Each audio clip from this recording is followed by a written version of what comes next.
It is the video that has left social media and the world in shock. A young woman seemingly being tossed off an abandoned bridge in Brazil without a safety cord in a rope jumping incident gone horribly wrong. She falls 130 feet and dies. Now, 3 people have been arrested and charged. The federal government is also being blamed. We are bringing on a Brazilian criminal defense attorney to determine whether anyone will be held responsible and to ask, how on earth could something like this happen? Welcome to Sidebar, presented by Law&Crime. I'm Jesse Weber. I'm sure you've seen this on your social media pages, unfortunately. This horrible video from June 13th of a woman being thrown off an abandoned bridge 130 feet down to the ground, and she ends up dying in this rope jumping incident gone terribly wrong. And now 3 people, 3 apparent instructors, have been arrested. They are facing criminal charges. This is the story. This is the case of 21-year-old Maria Eduarda Rodrigues de Freitas, plunged to her death on Saturday at the Ponte do Esqueleto. Now, this is a bridge in Limeira. It's a city over 90 miles north of Sao Paulo, Brazil.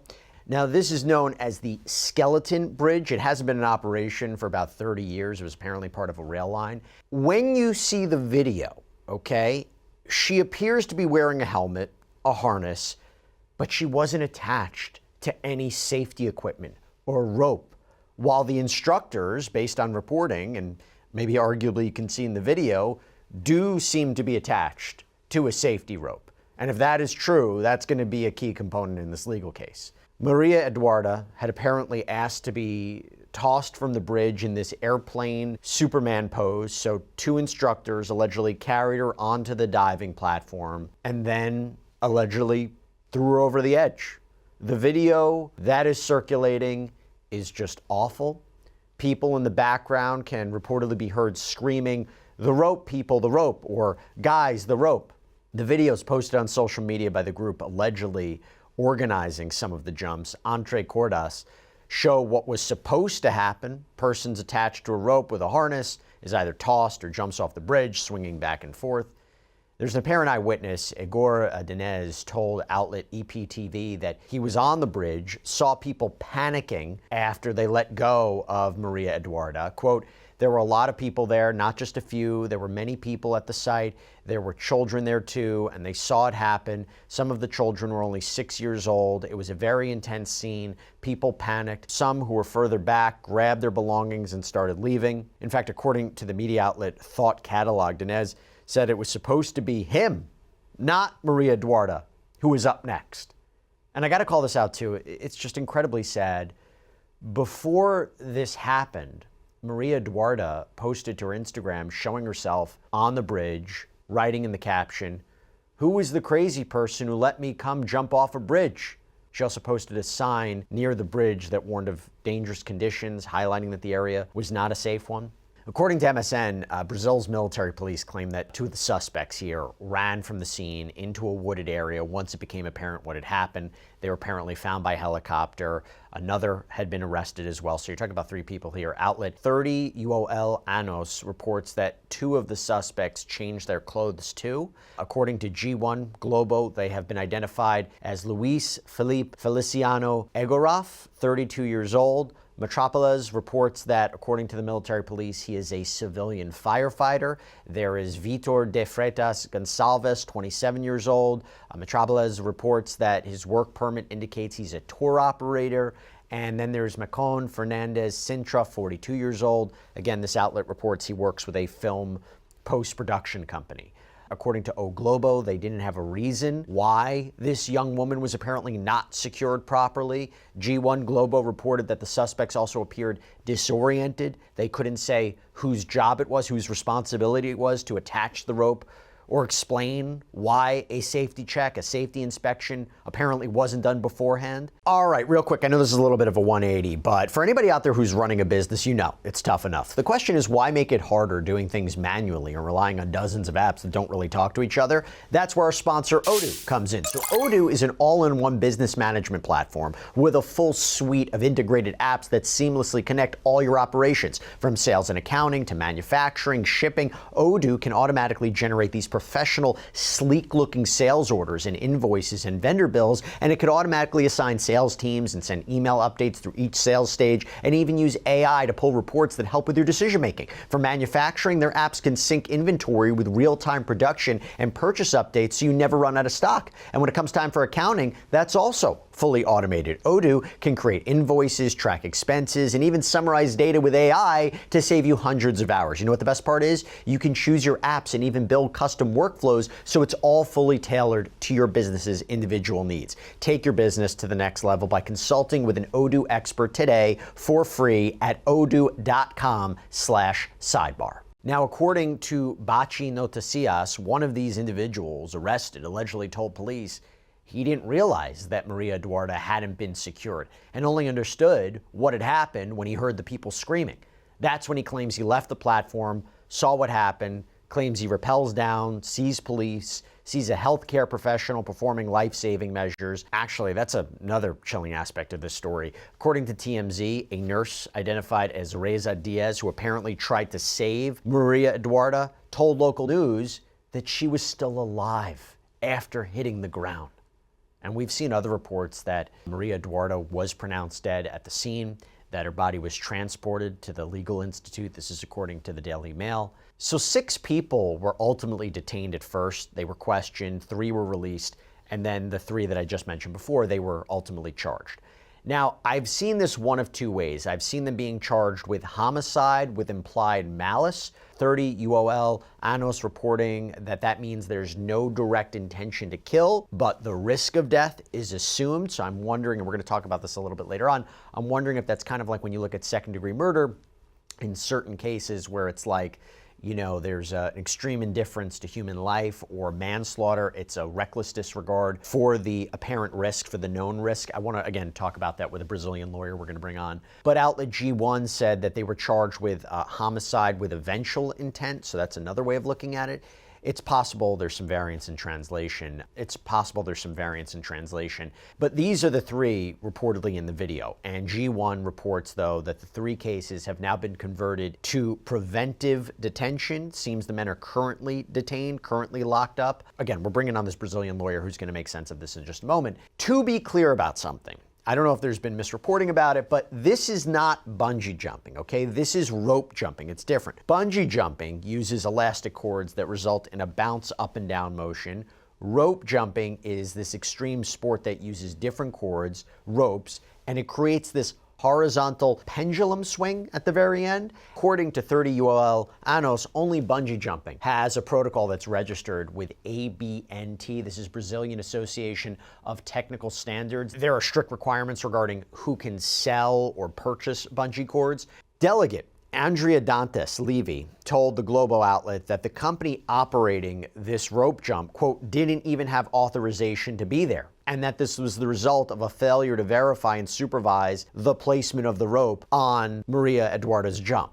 G1 reports that in the video, the men carrying her appear to be wearing shirts that are emblazoned with the brands Entre Cordas and Evoy. Authorities say these are informal groups of rope jumping practitioners. There's no official company behind this operation. According to Thought Catalog, the tickets for this rope jumping experience range from about 130 to 180 reais, roughly $25 to $32. There were even future dates that were scheduled at even higher prices.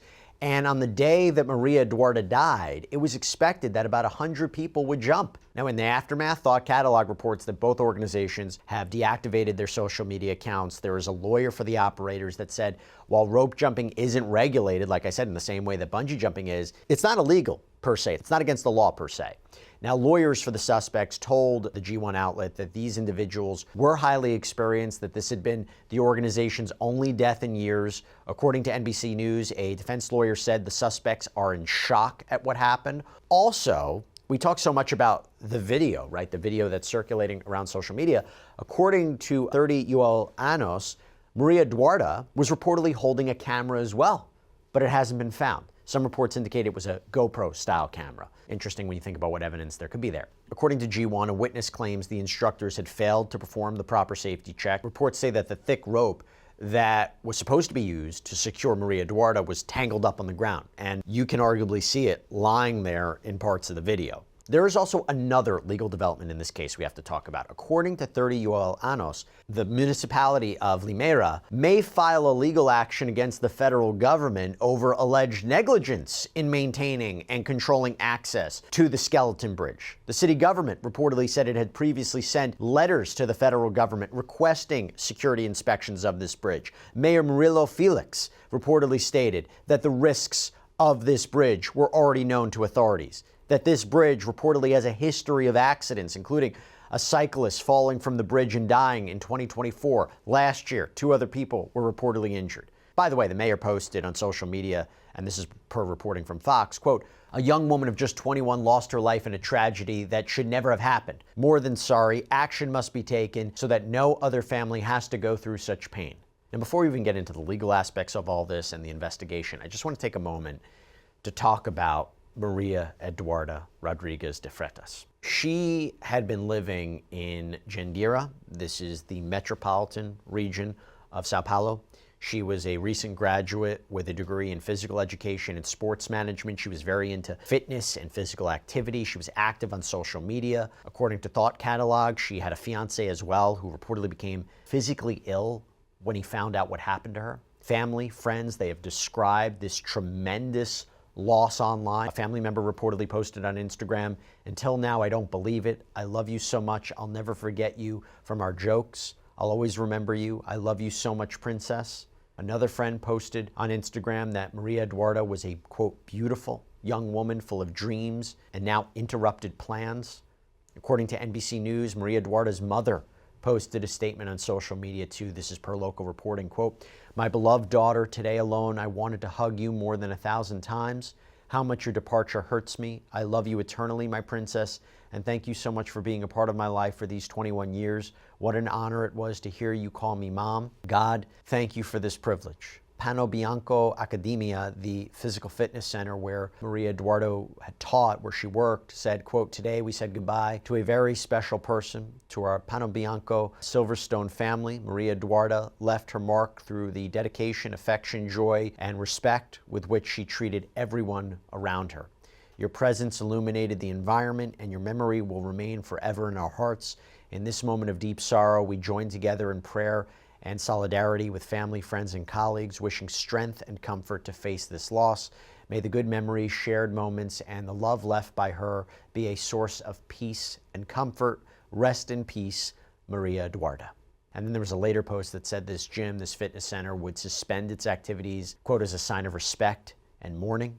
Maria Eduarda was reportedly buried on Sunday. All right, so I want to bring on somebody who has expertise in the law in this region. I'm joined once again by Adrielli Barca, Brazilian criminal defense attorney. Thank you so much for taking the time to talk about this. First of all, this is a story that everybody is now talking about. It went on social media. So many people have seen the video. A lot of major outlets here in the States are talking about it. How many people are talking about it in your area? Is it a story that in Brazil is getting a lot of attention? Yes, everyone is talking about it.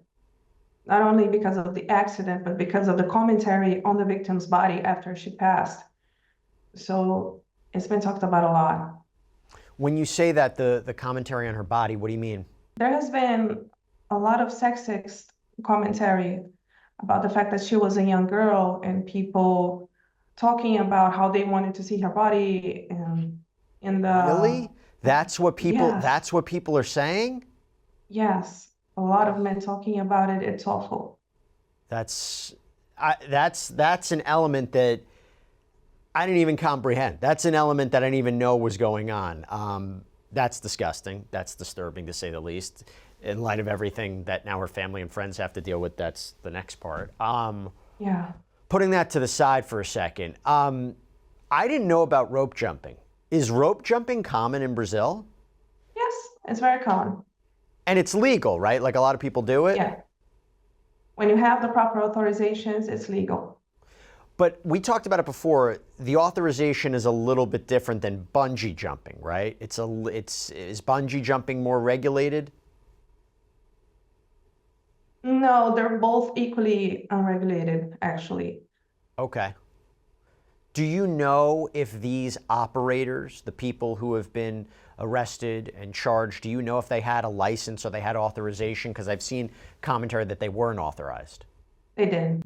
They didn't. They didn't even have a formal company for this. So is it illegal for them to be doing what they were doing? Yes, completely illegal.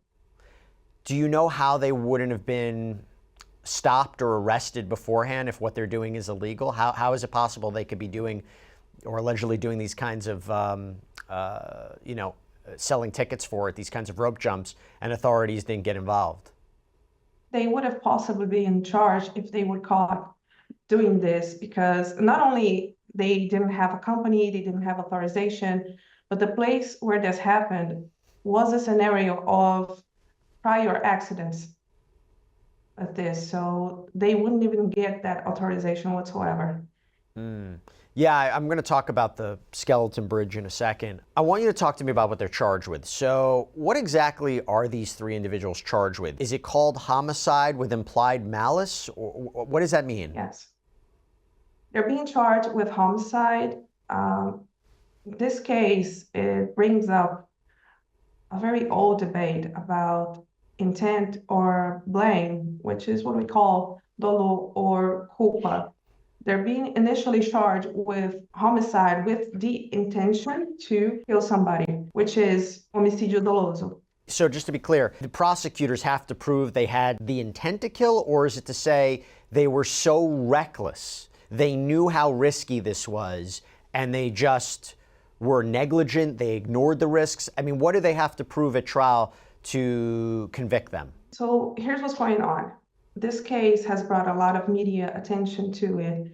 And when this happens, sometimes these cases are dealt with in a different way that they would be dealt in other cases. For example, we have many other cases, similar cases of accidents with sports, and those were always dealt with as non-intentional, as negligence, as impericia. In this case, because of the media attention, it's been dealt like it was intentional for them to kill these people, which, as a lawyer, personally, I don't think those apply. No, it seemed like it was, I mean, based on what's been presented in the reporting, it seems like a horrible, horrible accident, but there's a serious question of how did they not properly secure her, right? I mean, there's a question of if they were seemingly secured and the rope wasn't on her, there was a mistake that was made that may be, again, it may be a form of homicide,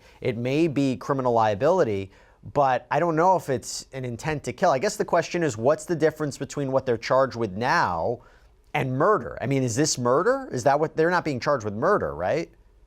No, actually they are, but they shouldn't be. From the reporting I saw, it said it wasn't murder, but they could be charged with murder. Have they been charged with murder now? Yes, yes, this is why they are in jail right now. Because when it comes to a case of homicide where there is no blame, where there's negligence, with what you call homicídio culposo, where we talk about the negligence, the impericia, the duty to protect, but the absence of protection, those cases, they are not punishable by prison. You don't get in prison because of this type of crime. So when you don't get in prison for some type of crime, you can't be in preventive detention. That's what's going on right now. There are 3 people in preventive detention because of this crime. And in order to get that preventive detention, they have to charge them initially with homicídio doloso. What could they be facing if they're convicted? Life in prison? No. If they are convicted in the terms which they are being investigated right now, it's from 6 to 20 years of imprisonment. But if this is dealt with like any other case of accident, even with consequences like this, with grave consequences, like this one, it would be 1 to 3 years of detention, with a semi-open or open regime, which means they don't get arrested, they don't go to prison. Okay. Is it possible they go to trial on these charges and a jury says, no, they shouldn't be found guilty of this, they should be found guilty of a lesser crime? So here in the United States, sometimes somebody who's charged with murder, a jury will look at that and say, it's not murder, we're going to find them guilty of manslaughter, right? It's a lesser charge. Is that something that's possible in Brazil? Yes. Okay. Okay. So what are you envisioning here in terms of a defense? You have three different people. I wonder if one is going to say, it wasn't my responsibility, it was this person's responsibility. In the video, you see, I think, just two of them carrying her, or allegedly carrying her out onto the ledge. What do you imagine is going to be the defense for each of these three suspects? I imagine that the defense is going to argue that this is a case of culpa, this is a case of homicídio culposo. And why is that? There's a line in criminal doctrine, which is, we have dolo eventual and culpa consciente, which is, in one side, you have the intent, but it's not exactly clear. You know that there's a risk and you don't care that somebody might die because of that. And in culpa consciente, you have a situation where you know there's a risk, but you hope that is not going to happen. In your conscience, you're clear that you're trying your best to not let that happen. And here's the catch. This is very difficult to prove in court. So when you have any type of doubt, the court has to rule in favor of the defendant. This is why I believe this is going to fall as homicídio culposo, because it's going to be very hard to prove intent in this case. Even though there is a lot of negligence and there were a lot of things that happened in order for this accident to take place, where there should be more responsibility, the government should have blocked the bridge, the police should have been seeing what is going on. If they know that there's always the risk of this accident, that people go there to jump, there should be some kind of security there. The people that wanted to make this jump, they should have at least ordered an authorization. They should have a legal company, at least, and they didn't.